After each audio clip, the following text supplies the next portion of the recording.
Assalamualaikum warahmatullahi wabarakatuh. Alhamdulillahi rabbil alamin. Wal aqibatu lil muttaqin wa la udwana illa 'alal zalimin.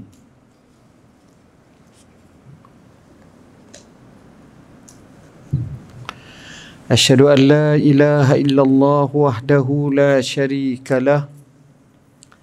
وأشهد أن سيدنا محمدا عبده ورسوله اللهم صل وسلم على سيدنا محمد وعلى آله وصحبه وبارك وسلم أما بعد. Yang dikasihi ashabul fadilah, tuan-tuan guru, para alim ulama, hadirin hadirat, muslimin muslimat yang dirahmati Allah. Alhamdulillah, pada pagi ini kita teruskan lagi perbincangan kita untuk kaedah yang ke-10.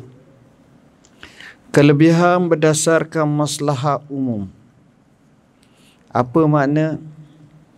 Maknanya kita akan tengok antara maslahat yang khusus dengan maslahat yang umum menjadi kelaziman kepada kita akan mendahulukan maslahat yang umum, kerana ia melibatkan lebih ramai manusia dan orang ramai berbanding dengan pribadi dan seseorang. Abu Talib Al-Makki, pengarang kitab Qutul Qulub, berkata dalam kitabnya, Bishr bin Al-Haris berkata tentang Ahmad bin Hanbal.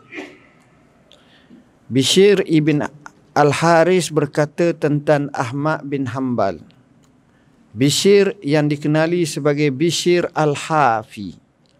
Ahmad bin Hanbal yakni Imam Ahmad bin Hanbal, pengasas mazhab Hanbali.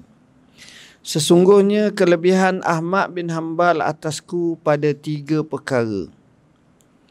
Imam Ahmad lebih daripada aku 3 perkara, iaitu menuntut yang halal untuk dirinya dan orang lain.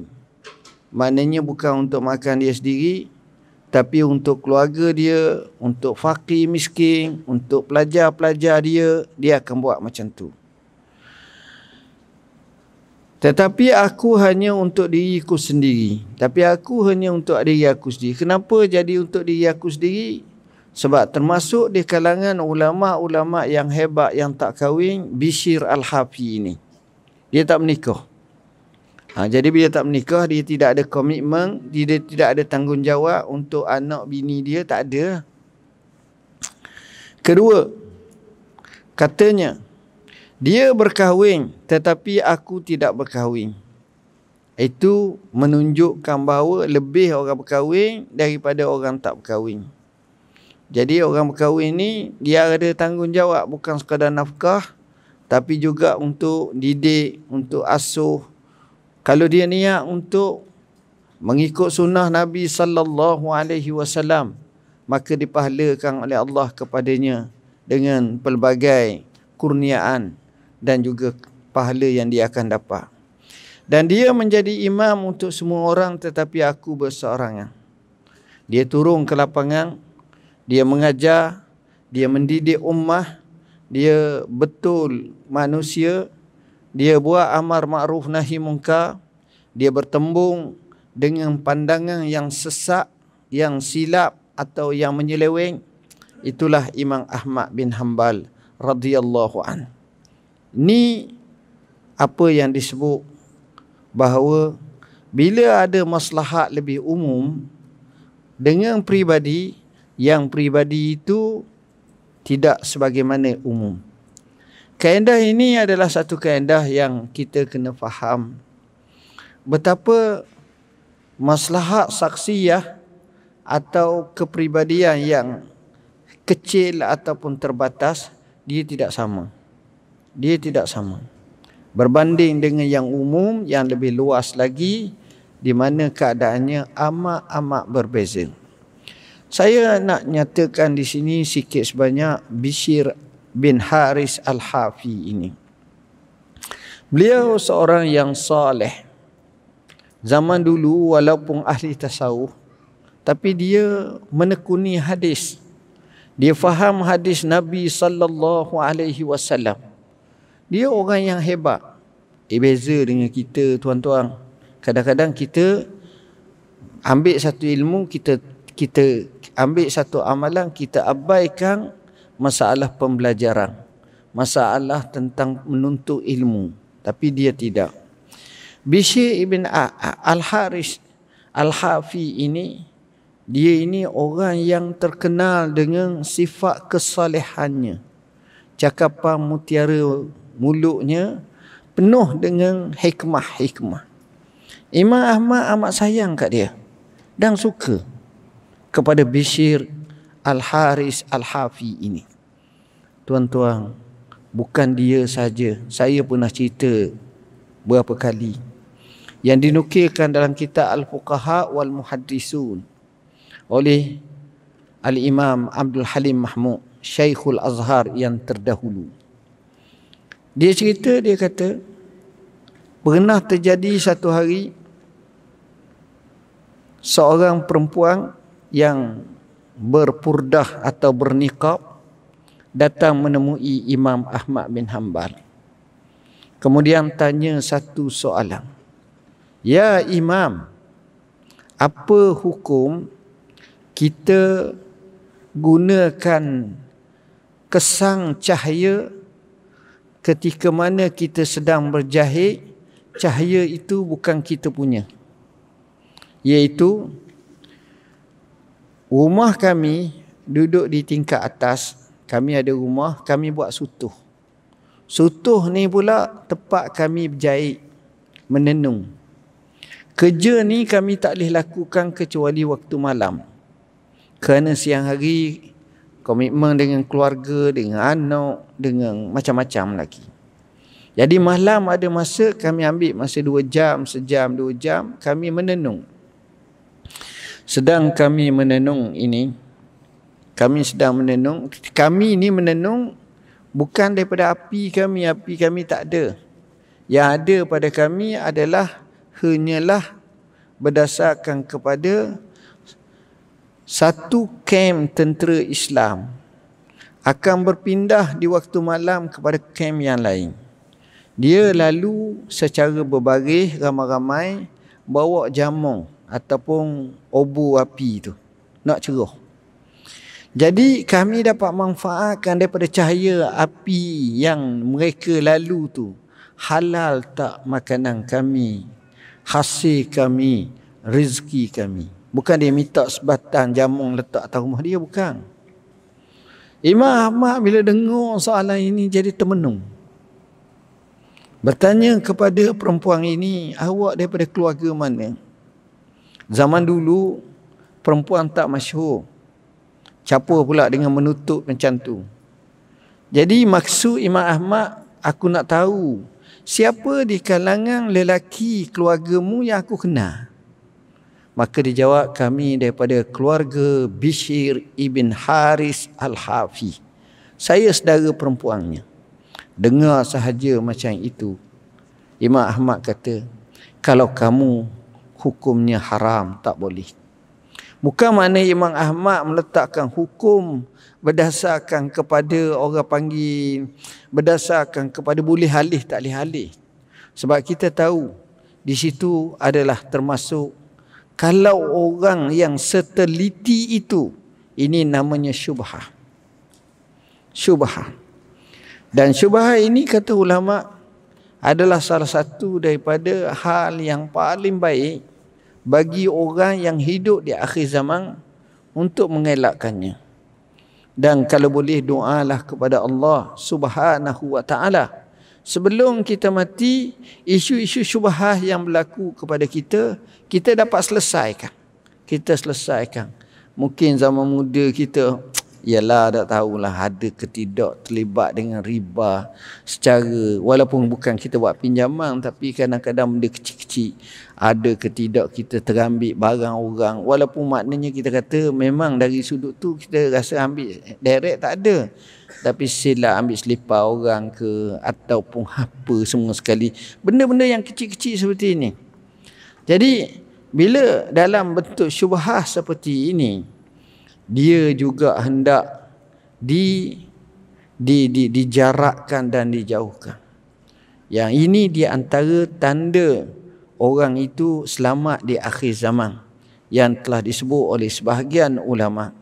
Ya, ini juga membetuli hadis Nu'man bin Bashir, hadis sahih, di mana Rasulullah SAW menyebut, di tengah hadis tersebut Nabi menyatakan, famanittaqa syubuhat faqad istabra'a li dinihi wa irdih. Bagi siapa yang benar-benar takut kepada syubhah, maka dia telah mendapat, dia pelihara daripada syubhah, dia telah memelihara agamanya dan dia memelihara maruahnya. Ini kena jaga betul-betul, tuan-tuan. Jadi Imam Ahmad bin Hanbal bila dengar macam itu, terus jawab macam itu. Kerana hukum ni dia bukan kita tengok dari segi syarak atau tak syarak, tapi ada orang jenis warak. Kun wari'an takun a'badan nas. Jadilah kamu orang yang benar-benar warak, nescaya kamu jadi orang yang paling kuat beribadat di kalangan manusia. Warak ini yang disebut oleh Al-Imam Al-Ghazali rahimahullah, dia amalkan oleh ulama-ulama zaman dahulu. Kenapa? Kerana mereka bimbang. Walaupun takrif warak yang masyhur yang disebut oleh Al-Imam Al-Qushairi, Al-kafu an maharimillah, kita jaga daripada perkara yang diharamkan, perkara-perkara yang haram di sisi Allah. Tapi warak yang kita kena tengok, biarlah nampak lebih umum daripada itu. Justru bila kita faham macam ini, fahamlah kita bahawa betapa pentingnya kita tengok maslahat ammah daripada maslahat khasah. Banyak dalam hidup kita maslahat ammah ini yang sepatutnya kita raikan berbanding dengan maslahat khasah. Pernah berlaku sekitar tahun 90-an. Seorang pemikir Islam, Anwar Al-Jundi, telah memberikan pendapat daripada mengerjakan umrah yang sunat bagi penduduk negara Khalij. Apa makna negara Khalij? Dia panggil negara teluk. Negara teluk ni seperti Emirat, Arab Satu, seperti Bahrain, seperti Kuwait, seperti Oman. Ini dipanggil negara-negara teluk. Jadi negara teluk ni kebanyakannya kaya raya. Alhamdulillah dihasilkan Allah kepada mereka dengan minyak dan juga pembangun yang pesat. Luar biasa. Makanya orang-orang yang duduk di negara tersebut, penduduk pun kaya-kaya. Bila penduduk kaya-kaya, penduduk yang kaya-kaya ni mewahlah, kaya. Antara tradisi mereka ni, kebanyakan orang kaya ni, mereka nombor satu, dia jaga dari sudut umrah dan haji.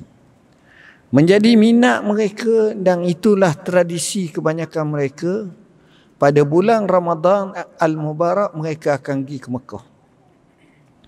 Cara mereka kasar. Saya pernah tanya. Yang kaya-kaya tu kadang-kadang dia ambil 10 hari. Dia ambil tak banyak bilik. Bilik pula di hotel 5 star depan Kaabah. Macam Darut Tauhid, macam Zamzam Tower, macam Safwah.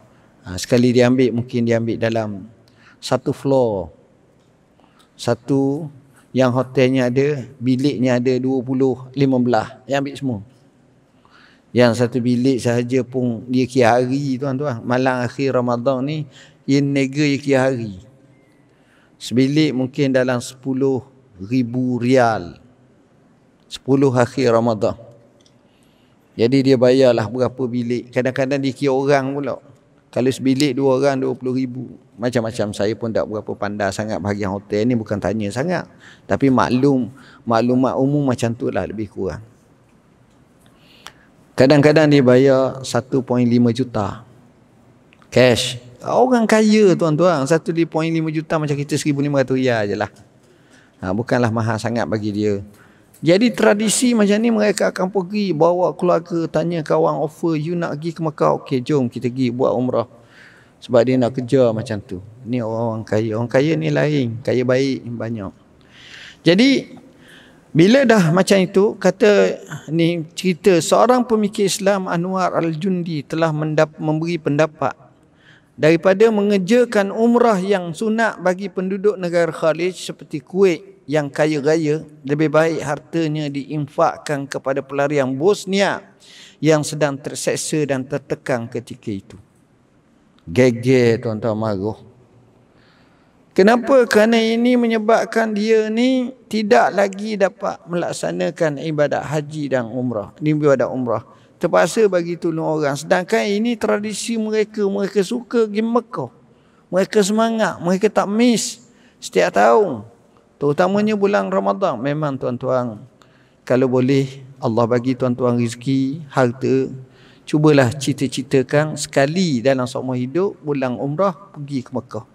Jangan pergi 2 hari, kalau boleh pergi 8 hari ke, seminggu ke, kalau baik 10 hari. Lagi baik kalau sebulan. Ni orang tak ada kerja lah, pergi umrah. Tujuannya apa? Di situlah kita akan dapat tengok dan kita akan dapat rasa dan kita dapat praktis ibadah yang sesebenarnya pada bulan Ramadan. Negeri Arab dengan negeri kita ni beza. Negeri kita bulan Ramadan hidup siang hari. Malam hari tu hidup juga tapi tak berapa. Maksud saya, kalau buat bazar Ramadan siang hari, nak beli barang pun siang hari, macam-macam tu penuh. Malam hari tu semayang sikit, lepas tu tidurlah, penat dah makan. Di negeri Arab tak. Ramadan malam hidup, siang tak hidup. Siang tak hidup. Ya siang tu dekat pas Zuhur, kat Asar tu baru buka. Tapi malam dia jaga. Tuan-tuan bayangkan. Buka puasa katakan pukul 7. Katakanlah masuk waktu pukul 7. Dia akan delay semayang lebih kurang dalam 10 ke 15 minit. Biasanya cepat, tapi hak tu dia sedia, delay kan. Sudah semayang tu, sambung lagi buka puasa. Dengan khema ke, dengan apa ke makan. Sudah buka puasa tu pula, pergi pula ke tandah ke apa-apa. Pukul 9, semayang. Apa nama ni? Namanya semayang Isyak. Lepas semayang Isyak dalam 5 minit, mulalah semayang tarawih. Semayang tarawih dulu 20 rakaat. 20 rakaat tu lebih kurang dalam sejam 20 minit ataupun silap-silap sejam setengah. Bergantung pada doa kunut panjang ke tidak. Dia semayang. Campur dengan witir. Kalau sudah semayang saja pun lebih kurang dalam pukul 10.30. Daripada pukul 9, pukul 10.30 baru sudah. 10.30 pula di Masjid Al-Haram sebagai contoh, terutamanya 10 akhir Ramadan, ada tok-tok guru duduk di tiang-tiang mengajar. Hak ni duduk pandang ngajar, hak ni duduk mengajar, hak ni duduk mengajar. Bagus. Jadi masing-masing menyampaikan ilmu. Sampailah dekat pukul 12. Pukul 12 dan kadang-kadang lajak sampai 12.30. Antara 12.30 itu, maka tiba-tiba Tok Bila akan kata salatul qiyam asabakumullah. Kemudian semayang pula tahajud 10 rakaat. Biasanya dia buat 8, kemudian campur dengan witir 3, jadi 11 rakaat. Dia buat macam tu. Tapi walaupun 11 rakaat ataupun 13 rakaat, tapi dia punya panjang tu sama macam hak 20, sebab dia baca panjang ayat. Masa tu. Maknanya kalau 12.30, jadi sudah tak sudah pukul 2. Pukul 1.30, pukul 2. Hampir pukul 2. Pukul 2 tu masing-masing sibuk cari makan. Berehat. Dah sembahyang dah sunat tu, adalah seorang 2 sembahyang tu, tapi ramai dah letih dah, ramai yang banyak lama. Cari makan. Cari makan. Pukul 3 azan pertama. Pukul 4 ni kalau musim panas lah, cepat lagi masuk waktu tu. Pukul 4 tu azan dah subuh. Pukul 4 suku 4.30 sembahyang subuh. Sudah sembahyang subuh, masing-masing betul tubuh pakai tidur. Kalau masuk dalam Masjidil Haram tu bergelipangan manusia penuh. Kalau kita pergi tu pukul 5 pagi lah ataupun pukul 6 pagi, masa tu dah makan tak boleh, minum tak boleh dah sebab puasa, tidur.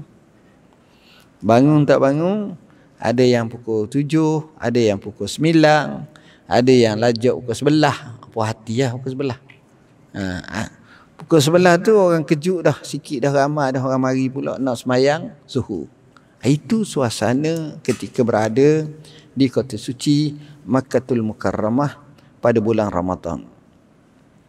Bila pandangan ini ia dibantah keras oleh orang ramai, terutamanya orang yang kaya.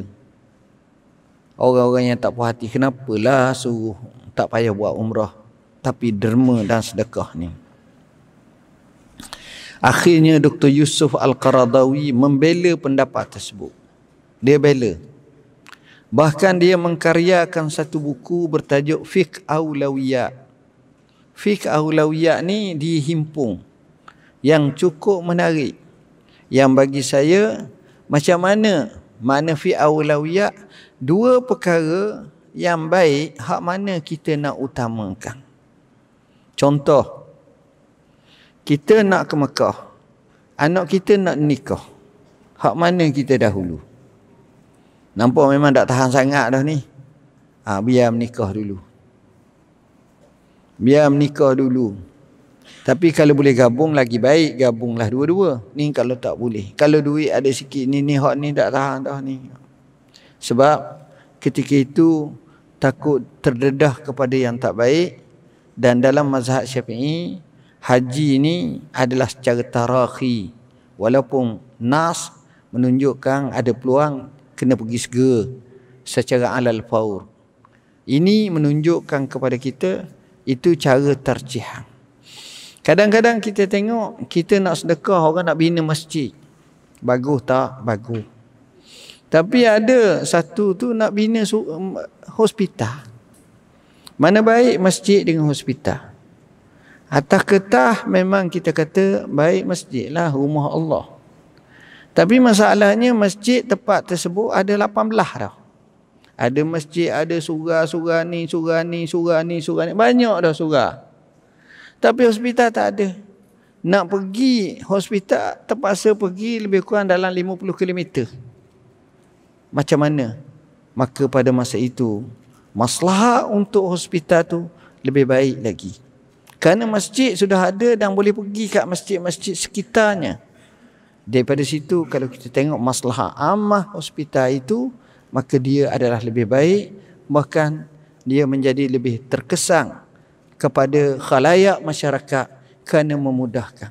Daripada 50 km tak sampai 5 km, bahkan ada setengah tu 2 km sahaja daripada rumah dia, dekat sangat, dan dia rasa seronok. Alhamdulillah, apa-apa hospital ni baik. Ini nampak, kita tengok memanglah kalau kita tengok masjid tu bagus. Kita tak kata masjid tak baik. Tapi dalam keadaan seperti itu. Sama juga kadang-kadang kita tengok keperluan kehidupan. Ramai orang minat untuk nak sedekah banyak. Untuk bina, untuk wakaf. Baik tak? Baik sangat. Tapi saat yang sama kita tengok, ramai yang tak cukup makan dan tak ada makan. Maka pada masa itu, infak dengan cara it'amul masakin jauh lebih baik daripada kita buat yang lain. Sebab ini nyawa-nyawa yang perlu dijaga, kehendak-kehendak yang perlu dilunaskan dan diselesaikan. Kalau boleh macam itu, jauh lebih baik. Sebab itulah kita katakan fiqh aulawiyat ni dia luas. Pertimbangan-pertimbangan berdasarkan kepada maslahat. Bahkan dari segi hukum syarak pun, sebagaimana sebuah kaedah yang menyatakan satu-satu hukum yang marjuh, yang lemah, bila disekalikan dengan maslahat, dia akan menjadi rajih. Apa makna? Dia akan jadi kuat. Hukum tu marjuh, maknanya hukum tu lemah. Banyak hukum-hukum lemah. Ada hukum, maksudnya kalau bahas dalil saja, dia tak kuat. Tapi apabila ada kerana lain, dia lagi kuat. Contoh, Wanita mana baik pergi ke masjid ataupun duduk di rumah semayang. Nas menunjukkan wanita lebih baik duduk di rumah. Kerana hadis Nabi SAW banyak. Walaupun Nabi menyebut la tamna'u ima Allah masajid Allah, jangan kamu tegah wanita-wanita, hamba-hamba Allah wanita ni, perempuan ni untuk ke masjid. Jangan kamu tegah. Tapi Nabi SAW bersabda, salatul mar'ati fi baitiha khairum min salatiha fi masjidiha. Semayang seorang perempuan di rumahnya lebih baik daripada semayang di masjid. Wa salatul mar'ati fi uqri dariha khairum min salatiha fi baitiha. Salat seorang perempuan di tepat rumah dia paling yang tertutup, maknanya bilik tidur dia sebagai contoh, mana nak jaganya, lebih baik daripada semayang tengah laman rumah, tetamu datang kan payah juga, contohnya. Maknanya di situ solat di rumah lebih baik daripada solat di masjid bagi wanita. Lelaki tak. Lelaki Nabi kata, patut kalau orang tak gitu, kalau boleh aku bakar rumah dia. Itu nak ceritanya Nabi nak suruh orang lelaki ni pergi ke masjid. Baik. Kembali kepada masalah wanita tadi. Memang benar macam itu. Tapi kalau disekalikan dengan satu benda lain, apa dia? Menuntut ilmu. Belajar ilmu. Yang disebut dalam setengah riwayat, talabul ilmi faridatun ala kulli muslimin wa fi riwayatin wa muslimah. Belajar ilmu ini menjadi tuntutan wajib kepada orang lelaki, semua orang lelaki Muslim dan juga orang perempuan Muslimah, satu riwayat. Oleh kerana untuk keluar daripada belenggu kejahilan, supaya kefahaman yang betul, dia mari belajar ilmu di masjid, maka sekurang-kurangnya dia telah dapat menyelesaikan masalah kemeluk, dan ketika itu jauh lebih afdal daripada dia semayang di rumah dia. Dia semayang di masjid, dia menuntut ilmu, maka kerana menuntut ilmu, kerana dia dapat belajar ilmu, maka di situ ketika itu kita katakan belajar ilmu ni lebih baik. Dalam maqasid syariah sebagai contohnya, seorang sahabat kami namanya Dr. Jasir Al-Audah, dia buat buku tentang perempuan dalam masjid ataupun perempuan dalam Islam. Satu buku yang cukup menarik, yang mengupas isu berkenaan dengan kewanitaan.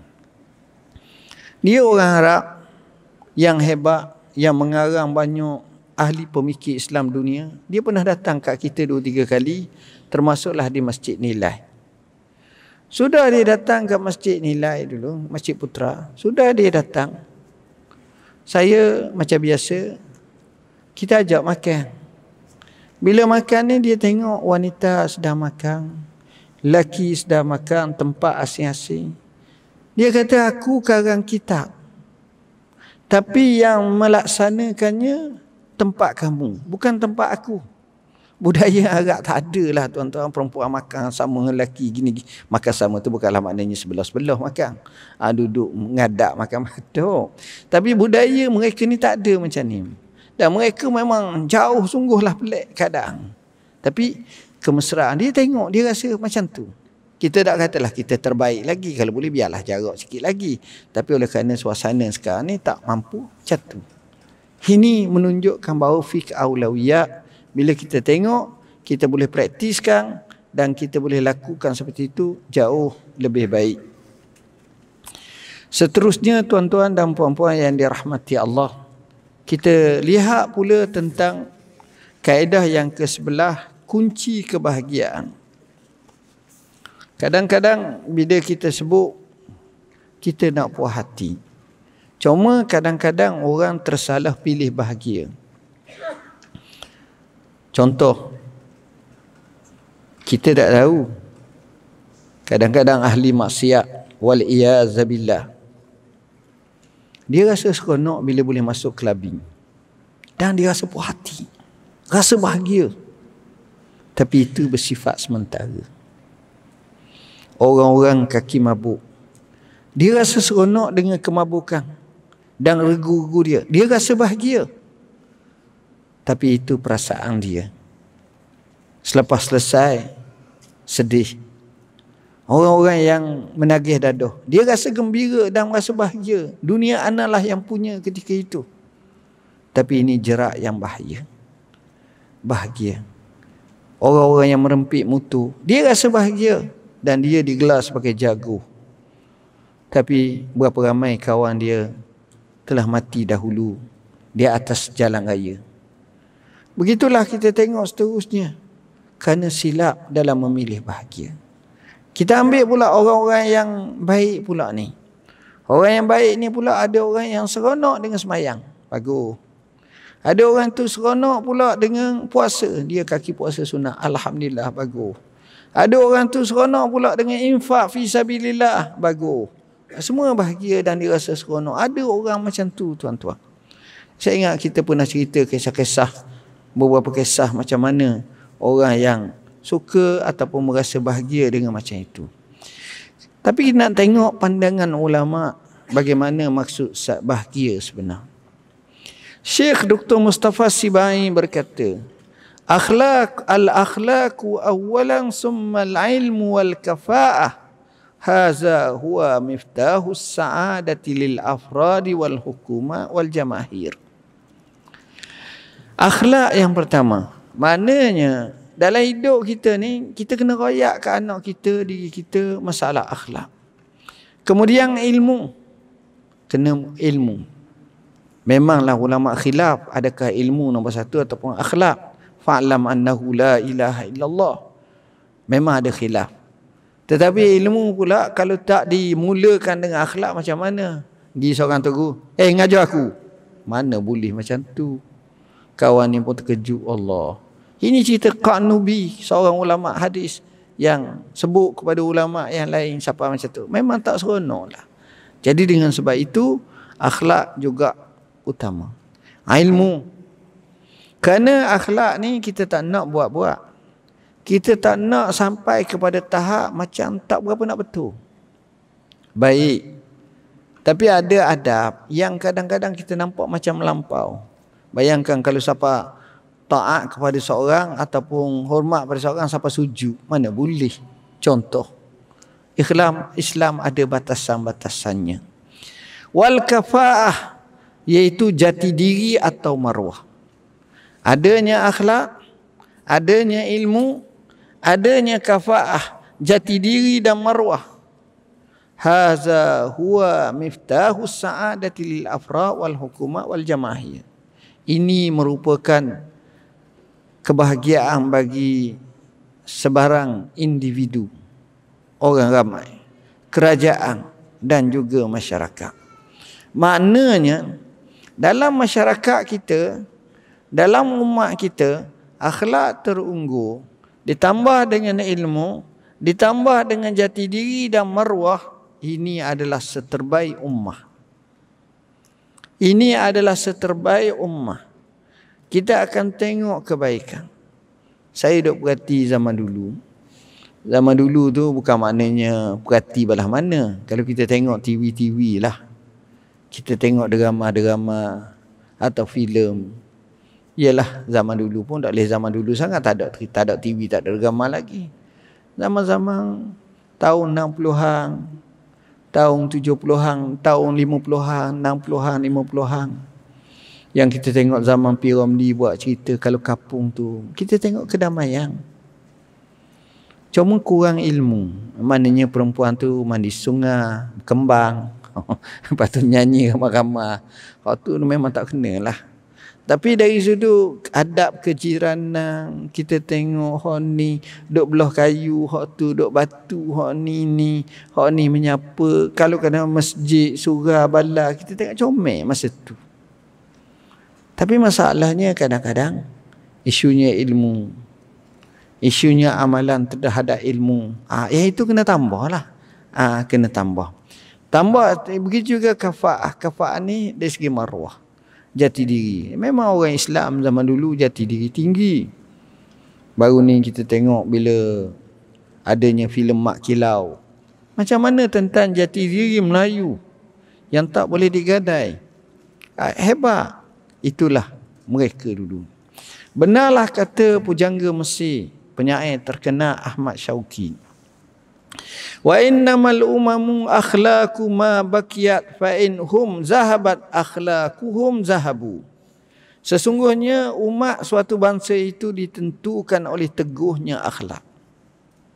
Jadi kita kena ada akhlak, bini kita kena ada akhlak, anak kita kena ada akhlak, keluarga kita kena ada akhlak. Kemudian lebarkan lagi, jiran kita ada akhlak, kawan kita ada akhlak. Kemudian lebarkan lagi, masyarakat kita ada akhlak, jadi ummah ada akhlak. Ini yang unggulnya. Tapi bila hilangnya akhlak, maka hilangnya jati diri bangsa tersebut. Dia tidak ada kekuatan. Bila ada kekuatan seperti akhlak seperti ini, baik. Sebab itu kadang-kadang kita ni disuruh musafir. Musafir kita pergi tengok. Kerana setiap bangsa itu ada kelebihan masing-masing. Bangsa Cina ada kelebihan. Bangsa India ada kelebihan. Bangsa Arab ada kelebihan. Bangsa apa-apalah ada kelebihan masing-masing. Bangsa Melayu yang kita tahu banyak juga kelebihan. Bahkan setengah negeri, setengah keadaan tu beza antara satu sama lain. Kemudian disebut salahu amrika lil akhlaqi marji'uhu faqawwimin nafsa bil akhlaqi tastakimi. Apa dia? Kebaikan urusanmu bergantung pada akhlak. Nak tengok baik tak baik, macam mana orang tu berakhlak. Kukuhkan dirimu dengan akhlak, nescaya kamu tetap istiqamah. Ya, ini yang kita nak. Akhlak. Akhlak. Wa iza usibal qaumu fi akhlaqihim fa akim 'alaiha ma'tama wa awila. Jika suatu bangsa dimusnahkan oleh kepincangan akhlak, wal iyaz billah, tak ada akhlak, la khalaqa lahum, bahaya, maka lakukanlah ke atas mereka tazkirah kematian dan ratapan. Seolah-olah umat itu bila tak ada akhlak, matilah umat tersebut. Mati maknanya bukanlah mereka mati, maksudnya tidak dipandang mulia dan tidak ada apa-apa lagi. Jadi hina-dina seperti itu. Seorang pujangga Hati'ah Al-Amsi pernah berkata, walastu ara sa'adata jam'a malin walakinna at-taqiyya huwa as-sa'idu. Aku tidak melihat kebahagiaan hakiki dengan terhimpungnya harta, akan tetapi orang yang bertakwa itulah orang yang bahagia. Tuan-tuan, nak meraih bahagia, takwalah. Nak meraih bahagia, benar-benar ikut perintah Tuhan. Nak meraih bahagia, hendaklah seorang itu taat kepada Allah, bukan harta. Ada orang kaya, dia tinggal bilion dolar, mati juga, tak boleh manfaat apa-apa. Ada orang tu kita tengok apa-apa benda yang hebat-hebat dia ada punya bagus, tapi bila saat mati tinggal saja. Yang warisnya anak dia, cucu dia, keluarga dia, macam-macam. Dia tak ada apa dah. Yang saya pernah kisah, macam-macam kisah. Dengan apa tercapainya kebahagiaan? Mungkin orang nak tanya, macam mana nak capai bahagia? Dr. Asibai berkata, tidak tercapai kebahagiaan kecuali dengan 3. Nak capai bahagia, hak tadi, kebahagiaan tu sendiri. Akhlak, ilmu, maruah. Tapi macam mana kita nak capai, nak rasa bahagia ni? Memang kita kena ada ilmu, memang kita kena ada akhlak, memang kita kena ada maruah. Tapi macam mana kita nak capai ni? Maka jawabnya, tidak tercapai kebahagiaan kecuali dengan 3. Memelihara agama. Jaga agama. Jaga agama, apa yang agama suruh jaga. Salat, hafizu ala salawat was salatil wusta. Zakat wa atuz zakah. Puasa wa saumi Ramadan. Yang keempat, haji contohnya. Nabi suruh buat haji kalau mampu dan juga umrah. Itu hak asas. Hak lain apa yang Allah suruh buat, apa yang Allah larang, begitu juga Nabi tinggalkan. Memelihara agama. Kedua, sihat tubuh badan. Iyalah. Nak semayang macam mana? Nak pamer akhlak macam mana? Duk main sakit. Duk atas katil je lah tuan-tuan. Kesian orang sakit. Semoga Allah beri syafaat, beri afiat kepada mereka. Dan wujudnya apa yang menjadi keperluan, sama ada bersifat maddi atau maknawi. Sama ada ia bersifat maddi atau sifat maknawi, maka itu juga adalah amat penting. Kenapa? Kerana walaupun kita, Masya Allah, Allah bagi boleh jaga agama, Masya Allah, Tuhan bagi kita ni sihat, tapi kalau apa-apa kedana bayar juga. Miskin bayar juga. Payah ni maksudnya macam mana? Nak pergi masjid jauh tak boleh dah. Kereta tak ada. Motor tak ada. Dah tak siapa dah. Nak pergi Mekah, payah lagi. Dengan duit tak ada benda, payah pula. Nak sedekah, tak boleh juga. Jadi banyak benda yang terbengkalai dan terbatas dan terhad. Dan tidak akan berjaya tuan-tuan. Kemudian alhamdulillah selesailah kita berkenaan dengan isu yang kita bincangkan pada hari ini. Kemudian hari ini kita nak bincang pula satu isu yang dalam fiqhul hayah, mudah-mudahan ia memberi manfaat kepada kita.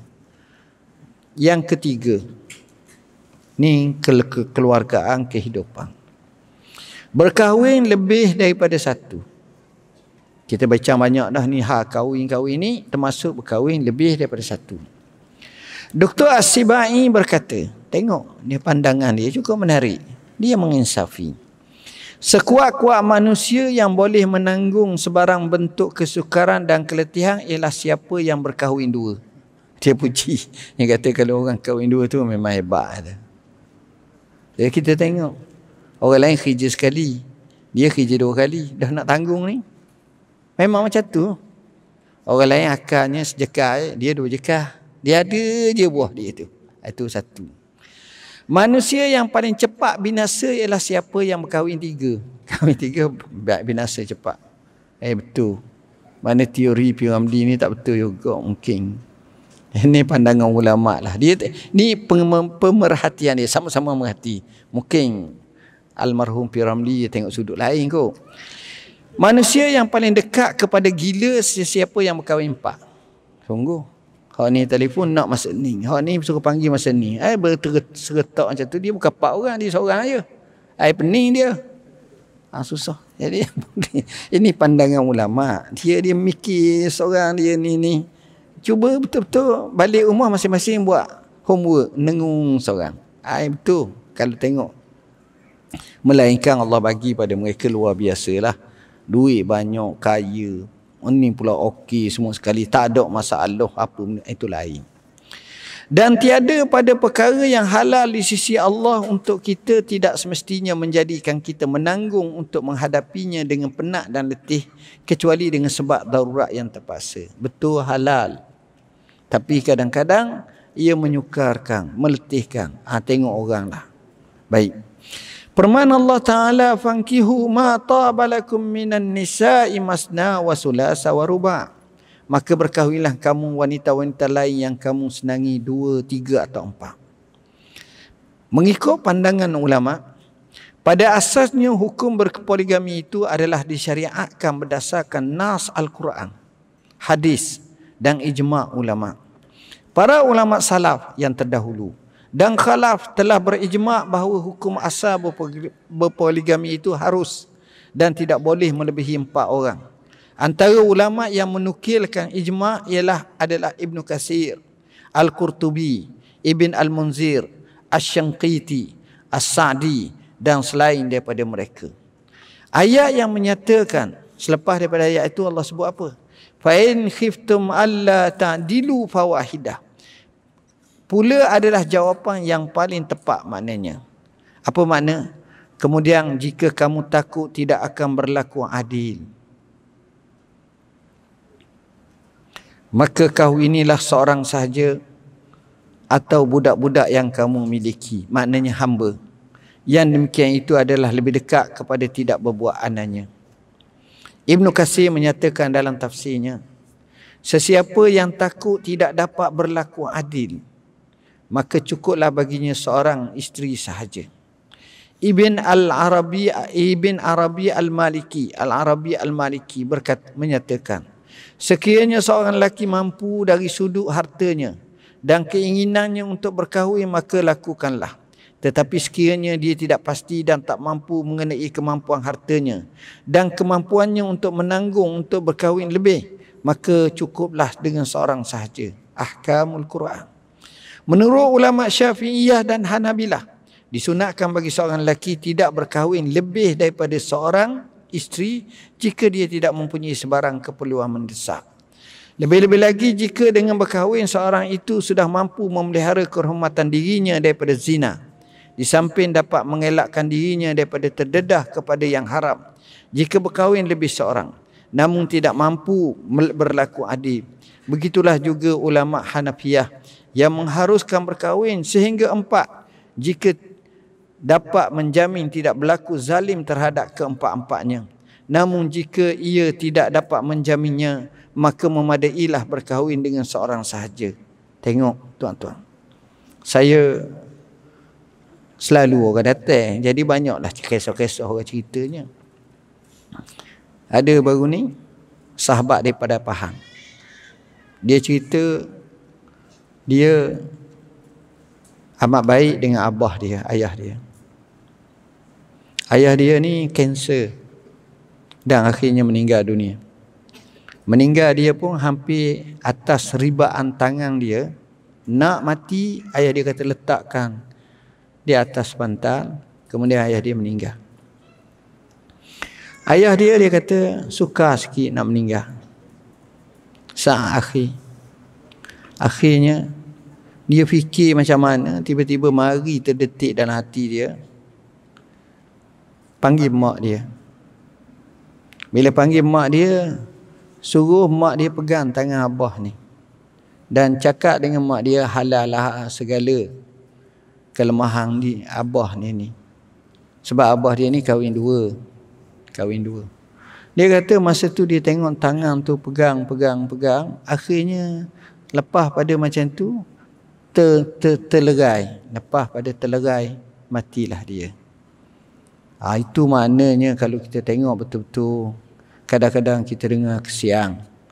Orang ni diabaikan, bukan sekadar nafkah batin, tapi nafkah zahir diabaikan. Ada yang menjadi macam musuh yang amat sangat, wal'iyazubillah. Maka ini menzalimi, tak dibenarkan dalam Islam. Anak-anak pun sama, akan rasa terabai, tidak dibolehkan sama sekali. Saya nukilkan satu kisah yang luar biasa berlaku, tapi ini banyak berlaku.